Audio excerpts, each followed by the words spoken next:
we could be in for a surprise here this morning with Nicolo Bulliger currently sitting in P5. Yeah, and for Bulliger, when we look at the times, well, obviously Toprak setting the pace, he's also setting the pace in each individual sector. And when you look at it, quarter of a second in that first sector, quarter of a second in the second sector, 2/10 in the third sector, and then 1/10 of a second in the final sector. So Bulliger needs to find time everywhere. Yeah, Bulliger, who has statistically been World SBK's best qualifier this season, 3 poles, 4 second places, and only beaten by less than a tenth in Most, just over a tenth at Donington. 8 consecutive front row starts to his name, stretching back to Jerez last year. Could see that run ended here unless he can improve in the final 5 minutes of Superpole as we pick up Iker Lecuona, currently 6th on the grid. He was 5th on the grid at the Czech round, but otherwise you'd have to say that's generally been an outlier. 9th his best at the other 5 rounds. He was 12th in Misano, 13th on the grid at Donington Park a fortnight ago, hoping to bring the Honda back towards the front. In this Superpole session, with 4 minutes to go, he embarks on his first flying lap of this final stint. Yeah, and it's good from the Hondas as well. 2nd and 3rd row of the grid, 6th and 9th after that first run. Obviously, Javi Vieira had that crash as well. He's now left the pit, so no major issues for him and no real damage done to his bike. And 4 minutes left in the session. This is whenever we'll start to see what everyone's able to do. 29.4, the fastest time in the first sector. So we'll see what Iker can do, and he really is pushing hard through that long left-hander at the start of the lap. Yes, as you say, every rider now out on the track. Alvaro Bautista was hanging back slightly, but he has joined the fray as well as Iker Lecuona completes his first sector and looking good after it as well. Less than a tenth of a second down on Toprak Razgatlioglu's fastest time, and that's an expected P3 as things stand for him. Yeah, Iker through that long turn 3 looked really confident in what he was able to do with the bike. Oh, and that's Tito Rabat, it looks like. Big spill as well, and the bike is completely destroyed with a yellow flag out in the gravel trap there. If the red flag doesn't come out, this is the grid. It's only Iker Lecuona that can improve his time. That bike will take a bit of time to get cleaned up from in there. Big crash. Toprak Razgatlioglu was a quarter of a second up after the opening sector. We could have been looking at a time in the 1 minute 37s. 3 minutes to go in Superpole, and we wait to see when those yellow flags will be withdrawn, when the operation can begin to clean up there, and hopefully news on the rider after the spill as well. We're watching Iker Lecuona. He was the man who had cleared it. And traffic in front of him, and the red flag is out. That's the reason for it. So the red flag was going to force the stoppage of that lap anyway for Iker Lecuona. Marshall's running there as well, and it looked like it was one of the Bermudas coming through that part of the track as well in front of Iker Lecuona, but we'll wait and see what the situation is there. Yeah, the yellow flags were out there as well, which I think was the reason perhaps that Lecuona was throwing his hands up in frustration at the first place. And I wonder whether that might have been a spill for Alex Lowe's there later on in the lap that's just caught out Lecuona. I'm not sure entirely. We'll try and piece all of that back together in a couple of moments. I've got a red flag out for the moment at least. Yeah, and the red flag is, well, at the end of the day, whenever you were going to lose all that time at the end of the session, clearing up the Rabat bike, it would have ended any chance for anyone else to improve their times. So at least now everyone will have that dash at the end to try and give themselves a chance to improve. Yes, everyone's going to have to be quite efficient getting out of pit lane, though, assuming we do get the restart with the 2 minutes 43. Fastest lap in this session is 1:38.369. So the 23rd bike out onto the track is going to have a hard task, find themselves a bit of space. Yeah, and 22nd bike, Tito Rabat's not going to be coming back into this session. Sorry, but, good point. For Tito, that was a big crash, and you could see the impact for the bike, but Tito needing to be helped away there as well. And just look in the background of the shot, and maybe Tito just got caught up a little bit by the bike there as well, but the bike just gets ripped apart. So much energy in a big crash like that. And unfortunate for Tito. He's actually done a good job in his first lap. He's currently on the 6th row of the grid. Yeah, Rabat, 18th position, as you say. Main thing is that he's up to his feet, because a big spill like that one, particularly inevitably when you see the bike spectacularly destroying itself like that, much as Alex Lowe's in Donington Park last time out, your eye is drawn to the bike, obviously. But for Rabat, good to see him up and able to walk away from that. Yeah, exactly. And for Tito, we'll obviously see him in action this afternoon, but we won't see him back in this session. But 2.5 minutes left, 2:43 left in the session means that there is plenty of time really to get out on track at the end of this session. You've got probably 40 seconds to get out to the end of pit lane. Yes, and to find yourself a little bit of space. Obviously, at the moment, it's debris on the circuit. We saw the images of that and the bike that needs to be cleared away. But you would think it's not too long before we should be able to get back up and running with this Superpole session. Yeah, just sweep up the gravel and clear things up, and hopefully we're not too long until we're able to get going again. We've seen a few red flags during the course of the running yesterday, and there were no big delays for it, so the marshals have been working pretty efficiently.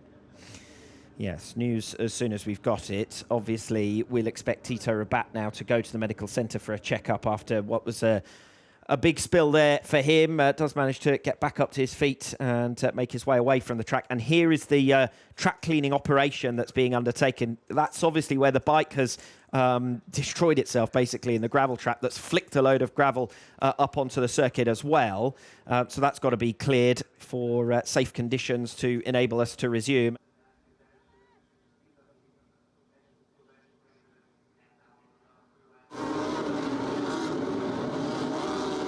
Axel Bassani, just in that group there, we saw him making his way down pit lane. Look at everyone bunching and bumping and boring practically to get a bit of free space as they make their way out of pit lane and onto the circuit. That's because they've basically got a normal lap time plus 40 seconds to get round and start a lap, and then they'll have a real opportunity and a good crack of the whip at the end of this session. Yeah, but they're really looking at it as well as I don't want to have anyone around me. I want to be clear and be able to have that track to myself to be able to set the time, and that's where it's interesting that someone like Andrea Locatelli has left a little bit later than everyone. We can't see Locke in this group. He's in the next group route, so he'll be out there with Remy Gardner and another couple of riders as well. Yes, I can tell you that everyone other than Tito Rabat has made their way out onto the circuit, so that means that Alex Lowe's has managed to get out onto the circuit, which is not a surprise. We saw the team pretty much finished with the repairs works, taking advantage of that red flag, but bit of a joker there for Alex Lowe's because obviously he had gone down at the time of the stoppage. Yeah, and it's one of those situations of now trying to give yourself that chance. Obviously no real damage done to his bike and able to get back out there. What's interesting when you look at this group, obviously Sam on the front of this group in the number 14 Ducati looks like he's trying to break away from everyone. You're trying to split the group a little bit. Michael van der Mark's gone with Iker Lecuona and Sam Lowe's. This is a good opportunity for van der Mark. Yes, Iannone fracturing that group behind as well, just moving wide and then easing up and bringing himself back onto the racing line. So I think he's got perhaps Nicolo Bulliger with him. We'll see. Yes, Nicolo Bulliger in front has got it in front of him. Bautista's not too far adrift of Toprak Razgatlioglu. It's quite an unusual, almost race style, with 1 minute to go before the checkered flag falls here in Superpole, and we're up and running with the final stint, and it's going to be one-shot qualifying here at Balaton Park. 29.2, the fastest time we've seen in the first sector. That was Toprak with the red flagged lap, and you can see already a gaggle of riders running in too deep into turn one. Bautista struggled to get the bike stopped into there all weekend. Yeah, Bassani was among those who went deepest through there, so that might cost him time, and he's one of the riders who needs to make the biggest improvement. He's down in 20th position as things stand. Always very difficult to predict for Axel Bassani. First sector times coming in then. Toprak a tenth of a second up. Sam Lowe's a tenth of a second up. Nicolo Bulliger 1.5 tenths of a second up, and that could be crucial. Bautista a tenth down. Iannone is down, and that's Alex Lowe's down on the deck once again. So yellow flag for Lowe's at turn one, and that's going to end his hopes of making an improvement from P10, and he's at risk from the group of riders behind, particularly the Yamahas, the likes of Jonathan Ray, Remy Gardner and Dominic Egerter. Yeah, and you can see here for Sam just coming around still just through that second sector now. He's lost ground to Toprak in sector 2. And Nicolo Bulliger's lost half a second in that second sector. Our pole sitter in Phillip Island, Cremona and Misano, doesn't look as though he's going to be the first rider to reach 4 poles in 2025. It's Toprak Razgatlioglu who leads the way by over half a second. He looks as though he's caught traffic, though, with Iannone in front of him. We'll see if he's able to improve this lap. It's a 1:38.369 as things stand. Sam Lowe's is expected second after 3 completed sectors. Can he make up any ground in the final sector? Lowe's goes in front of Locatelli. It's a 1:38.834. Toprak Razgatlioglu drives for the line, and it is a new fastest lap of this Superpole session. A 1:38.357, and it's provisional pole for Toprak Razgatlioglu. Half a second almost clear of Sam Sam Lowe's. Locatelli crosses the line. He remains in third. Nicolo Bulliger improves, but not enough to put him on the front row of the grid. So his run of consecutive front row starts is brought to an end. Petrucci and Lekuona round out row 2. Bautista 7th, so an improvement after struggles in the last few rounds in Superpole for him.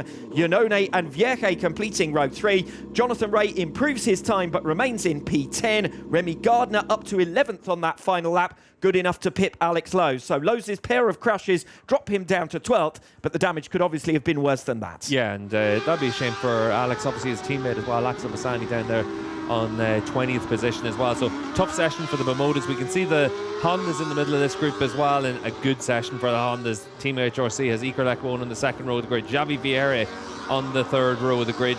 So the Honda's working well and well placed for the races this weekend. Alvaro Bautista's done a better job than what we've seen at times in recent rounds. He's on the third row of the grid in P7. Tyre life won't be a concern for anyone, so that strength for Bautista may not be as much of a factor here as it was in other rounds. This is the crash for Alex Lowe, and just what we've seen a few times at turn 1 for riders this weekend, just where it just comes around on you. So it is one of those places that are a little bit trickier. The asphalt has been a little bit more of an issue through there than in some of the other places around the track. And clearly this is a venue where Bimota are struggling at the moment. You've pointed it out there, but the fact is that his teammate Axel Bassani completes his lap, loses half a second in the first sector, another half a second basically in each sector, and ends up down in 20th position. So for whatever reason, it's a shame, because in advance of the weekend everyone was saying, well, this should be an opportunity for Bimota, but for whatever reason it hasn't panned out that way. Toprak Razgatlioglu takes P1, but I said at the top of this show, the risk for Nicolo Bulliger is that in this unusual circuit and after a tough start to the weekend, he could find himself battling not with Toprak, but with the likes of Sam Lowe's, and Andrea Locatelli's qualified in front of him as well. So Bulliger relegated to P4, his worst Superpole of the season. Yeah, and I think that's the indication of the challenge he's facing this weekend, is that whether it's for one reason or the other, he just struggled yesterday to get the bike stopped. Did a good job on this qualifying lap, but wasn't able to quite put it all together. And for Bulliger, second row of the grid, if that's your bad day, it's still okay. But we also know that Toprak doesn't tend to have too many bad days, so he needs to make a quick start. He needs to be aggressive off the line. But you're up against the likes of Locatelli, who on the Yamaha we know will make a quick start. Locke could easily hole shot into turn 1.